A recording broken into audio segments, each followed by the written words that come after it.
నమస్తే, welcome to special focus. Golconda ఈ పేరు చెప్పగానే గుర్తొచ్చేది రాజులు, యుద్ధాలు కాదు, వజ్రాల వెలుగులు కూడా. ప్రపంచానికి ఒకటి, ప్రపంచంలో ఒకే ఒక్కటి అన్నట్లుగా వేల ఏళ్ల పాటు వజ్రాల వ్యాపారానికి కేంద్రంగా నిలిచింది. దేశం ఏదైనా, ప్రాంతం ఏదైనా, ఎక్కడైనా సరే గొప్పగా నిలిచింది, గొప్పగా చెప్పుకునేది గోల్కొండ వజ్రం గురించే. ఇక్కడ దాచిపెట్టిన, ఇక్కడ సానపట్టిన వజ్రమే అంతా తిరిగి ప్రపంచం దృష్టిని ఆకర్షిస్తోంది. ఇప్పుడు అలాంటి వజ్రం ఒకటి వేలానికి రాబోతోంది. ఇంతకీ డైమండ్ ప్రత్యేకత ఏంటి? అసలు గోల్కొండ వజ్రాల చరిత్ర ఏంటి?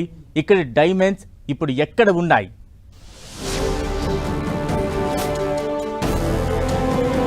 అమ్మకానికి గోల్కొండ నీలి వజ్రం. రాజులు ధరించిన వజ్రం అది. గోల్కొండ నుంచి వెళ్లిన వజ్రాలు ఎన్నో. కోహినూర్ నుంచి బ్లూ డైమండ్ వరకు గోల్కొండ వజ్రాలకు శతాబ్దాల చరిత్ర. గోల్కొండ ఇది వజ్రాల కోట. కొన్ని శతాబ్దాల కింద ప్రపంచం మనసు పడిన ప్రాంతం, ప్రపంచం మనసు దోచుకున్న ప్రాంతం ఇది. చరిత్రకు ఒకటిగా నిలిచిన గోల్కొండ నీలి వజ్రం ఇప్పుడు వేలానికి రాబోతోంది. మే 14న జెనీవాలో ఈ బ్లూ డైమండ్ను వేలం వెయ్యబోతున్నారు.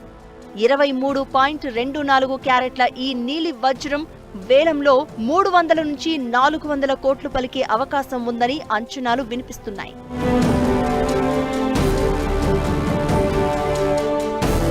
గోల్కొండ రాజ్యంలోని వజ్రాల గనుల్లో లభించిన గోల్కొండ బ్లూ వజ్రం రాచ వారసత్వం, విభిన్నమైన నీలి రంగు, 23.24 క్యారెట్ల పరిమాణంతో ఉండడంతో మంచి ధర పలికే అవకాశం కనిపిస్తోంది. ప్రస్తుతం ఒక ఉంగరానికి ఈ వజ్రం అమర్చి ఉంది.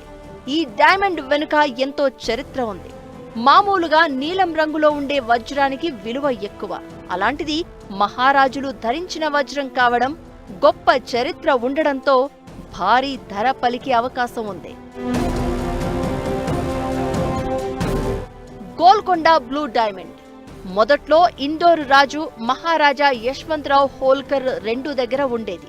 1923 సమయంలో బ్రాస్లెట్లో ఈ వజ్రాన్ని పొదగగా ఆ తర్వాత ఇండోర్ పియర్స్ గా పిలిచే మరో 2 వజ్రాలతో కలిపి గోల్కొండ బ్లూగా మార్చి మహారాణి ధరించే హారంలో అమర్చారు. అప్పట్లో ఇండోర్ సందర్శించిన ఫ్రెంచ్ చిత్రకారుడు బెర్నాండ్ బౌటెట్ గీసిన చిత్రంలో మహారాణి ఈ నెక్లెస్ ను ధరించి ఉంటారు. 1947లో భారత స్వాతంత్ర్యం తర్వాత ఆభరణాల వ్యాపారి హ్యారీ విన్స్టన్ చేతుల్లోకి వెళ్లిన ఈ వజ్రాన్ని బరోడా మహారాజు కొనుగోలు చేశారు. తిరిగి కొన్నాళ్లకే ప్రైవేటు వ్యక్తుల చేతుల్లోకి వెళ్లగా ఇప్పుడు జెనీవాలోని 4 సీజన్స్ హోటల్లో వేలానికి పెట్టారు. బ్లూ డైమండ్ వేలానికి వచ్చిన వేళ గోల్కొండ వజ్రాల చరిత్ర మళ్లీ తెర మీదకు వస్తోంది. ప్రపంచమంతా గోల్కొండ గురించి ఆలోచిస్తోంది. గోల్కొండ వజ్రాలకు అంతర్జాతీయ మార్కెట్లో ఎంతో డిమాండ్ ఉంది. కుతుబ్ షాహీల కాలంలో వజ్రాల వేట విస్తారంగా సాగింది. ఇక్కడి గనుల్లో దాదాపు 1,00,000కు పైగా కార్మికులు పనిచేసేవారట. మన వజ్రాలకు వందలు, వేల ఏళ్ల చరిత్ర ఉంది. క్రీస్తు పూర్వం 327లో అలెగ్జాండర్ ది గ్రేట్ భారతదేశాన్ని ఆక్రమించినప్పుడు ఇక్కడి డైమండ్స్ మీద మనసు పడి తనతో పాటు యూరప్కు భారీగా తీసుకెళ్తాడు. ఆ తర్వాత 1292లో మార్క్ పోలో అనే యాత్రికుడు భారత్ను సందర్శించినప్పుడు ఇక్కడి వజ్రాల అందం గురించి తన పుస్తకంలో రాసుకొచ్చాడు. ఆ తర్వాత 1638 తర్వాత టావెర్నియర్ అనే వ్యాపారి భారత్కు 6 సార్లు వచ్చారు. తిరిగి వెళ్లిన ప్రతిసారి ఇక్కడి నుంచి వజ్రాలను తీసుకువెళ్లాడు. ప్రపంచమంతా మాట్లాడుకుంటోంది ఇప్పుడు వాటి గురించి. Hope Diamond, the Black Orlov, Idol Eye, Kohinoor, Beau Sancy లాంటి వజ్రాలు అందులో ఉన్నాయి. యూరోపియన్, రష్యన్ రాజులు, రాణులు, నోబుల్స్ ఇలా చాలా మంది గోల్కొండ వజ్రాలను శక్తికి, గొప్పతనానికి, అదృష్టానికి, రక్షణకు చిహ్నంగా చూసేవాళ్లు. అద్భుతాన్ని కోహినూర్ వజ్రంతో కంపేర్ చేయడం అలవాటు. ప్రపంచం మొత్తానికి 2.5 రోజుల పాటు భోజనం పెట్టడానికి ఎంత ఖర్చవుతుందో కోహినూర్ వజ్రం విలువ అంతే ఉంటుందని మొఘల్ చక్రవర్తులు అనేవాళ్లంటే డైమండ్ గురించి చెప్పాల్సిన అవసరం లేదు. ఆ వజ్రం కూడా గోల్కొండ ప్రాంతంలోనే లభించింది. ప్రపంచంలోని అత్యంత ప్రసిద్ధ వజ్రాలలో కోహినూర్ ఒకటి. దీని బరువు సుమారు 105 క్యారెట్లు. ఇది అనేక రాజవంశాల చేతులు మారి ప్రస్తుతం బ్రిటిష్ రాజకిరీటంలో భాగంగా ఉంది. ఏపీలోని కొల్లూరు గనుల్లో ఇది లభించింది. ముందు కాకతీయ రాజుల దగ్గర, ఆ తర్వాత ఢిల్లీ సుల్తానులు, మొఘలుల నుంచి పంజాబ్ రాజుకు చేరింది. అక్కడి నుంచి బ్రిటిషర్ల చేతుల్లోకి వెళ్లి ఆ దేశ రాజకిరీటంలో భాగమైంది. ఇక హోప్ డైమండ్ కూడా గోల్కొండ ప్రాంతంలోనే దొరికింది. నీలం రంగులో ఉండే ఈ డైమండ్ 45.52 క్యారెట్ల బరువు ఉంటుంది. ఈ వజ్రం విలువ 21,000 కోట్లకు పైనే.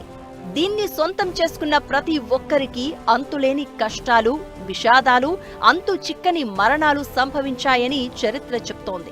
ప్రస్తుతం ఇది వాషింగ్టన్ డీసీలోని స్మిథ్సోనియన్ మ్యూజియంలో ఉంది. గోల్కొండ వజ్రాల్లో మరో అద్భుతం డారియా ఈనూర్. కాంతి సముద్రం అని అర్థం. ఇది డైమండ్ మాత్రమే కాదు, ఇది మొఘల్, పర్షియన్, సిక్కు సామ్రాజ్యాల శక్తి, సంపద, వైభవానికి ప్రతీకగా నిలిచింది. ఇరాన్ రాజ కిరీటంలో భాగమైన ఈ వజ్రం ప్రపంచంలోని అతిపెద్ద గులాబీ వజ్రాలలో ఒకటి. ప్రస్తుతం ఇది టెహ్రాన్లోని సెంట్రల్ బ్యాంక్ ఆఫ్ ఇరాన్లో ఉంది. ఇరాన్ దేశ జాతీయ వారసత్వంలో ఈ వజ్రం కీలకంగా మారింది. ఇక గోల్కొండలో దొరికిన మరో అద్భుతం ఓర్లోవ్ డైమండ్. ఇది సగం కోడిగుడ్డు ఆకారంలో ఉంటుంది. దీని బరువు దాదాపు 189.62 క్యారెట్లు. ఇది ఆకుపచ్చ, నీలం రంగులో ఉంటుంది. ఇది చాలా అరుదైన లక్షణం కావడంతో దీని విలువ 1000 కోట్లలో ఉంటుంది. హోప్ డైమండ్ లాగానే ఓర్లోవ్ చుట్టూ కూడా కొన్ని శాపాలు ఉన్నాయనే ప్రచారం ఉంది. ఇది ఎవరి దగ్గర ఉన్నా వాళ్లను దురదృష్టం వెంటాడుతుందనే కథలు ఉన్నాయి. ప్రస్తుతం రష్యా రాజకిరీటంలో ఈ వజ్రం భాగమై ఉంది. ఇవి మాత్రమే కాదు, గోల్కొండ ప్రాంతంలో ఎన్నో అరుదైన అద్భుత వజ్రాలు బయటపడ్డాయి. అవి ఎలా దేశం దాటాయో, ఎక్కడికి పోయాయో, ఎలా మాయం అయ్యాయో ఇప్పటికీ లెక్కలు లేవు. డైమండ్స్ అంటే గోల్కొండ అనేంతలా ప్రపంచం మొత్తం కొన్ని వందల ఏళ్లు ఇటు చూసింది.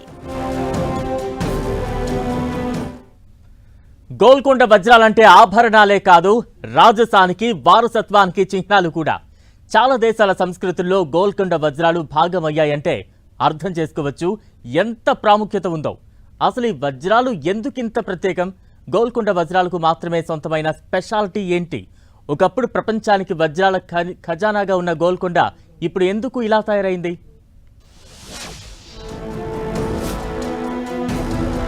ఇవి వజ్రాలే కాదు, రాజసానికి చిహ్నాలు.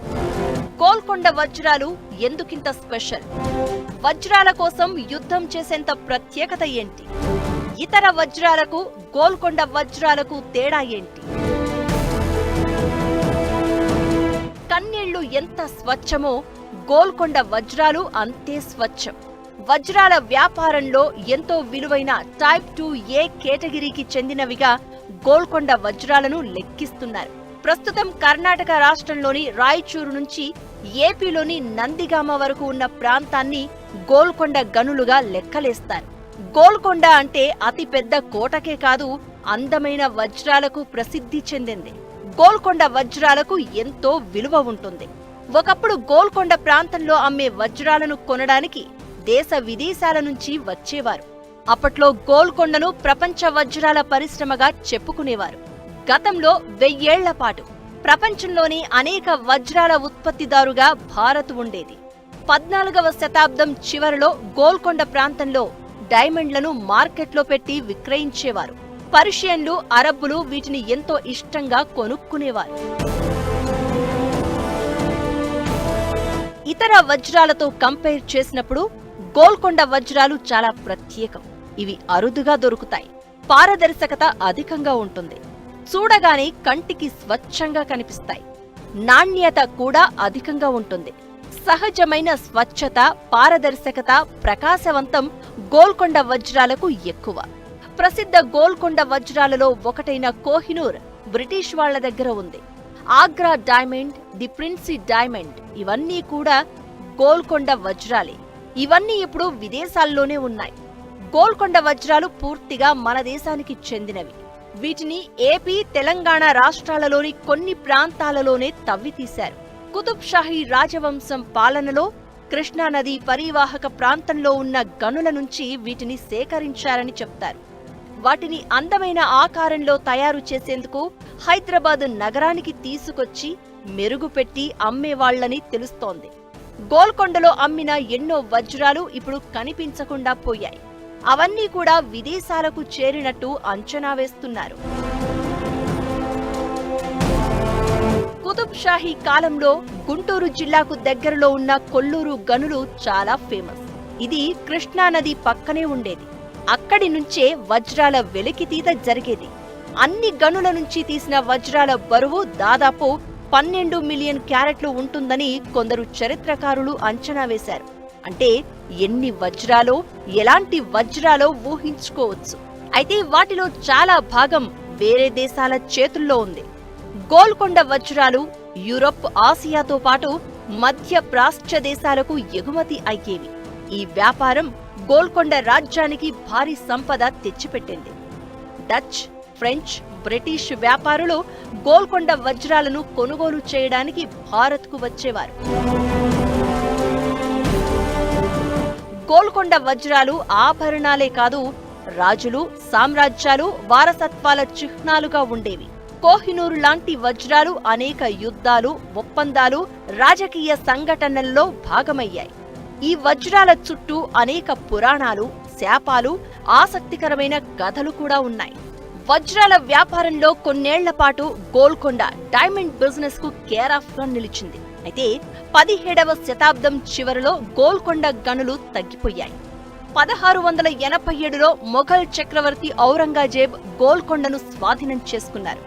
ఆ తర్వాత ఈ ప్రాంతంలో వజ్ర గనుల ప్రాముఖ్యత తగ్గింది. ప్రస్తుతం మన దేశంలో వజ్రాల ఉత్పత్తి గతంతో కంపేర్ చేస్తే భారీగా తగ్గింది. ఆస్ట్రేలియా, రష్యా, ఆఫ్రికా లాంటి దేశాల్లో వజ్రాల మైనింగ్ పెరిగిపోయింది. ఎన్ని వజ్రాలు వచ్చినా గోల్కొండ వజ్రానికి ఉన్న నాణ్యత మాత్రం ఇప్పటి వరకు ఏ డైమండ్స్ లో కనిపించలేదు.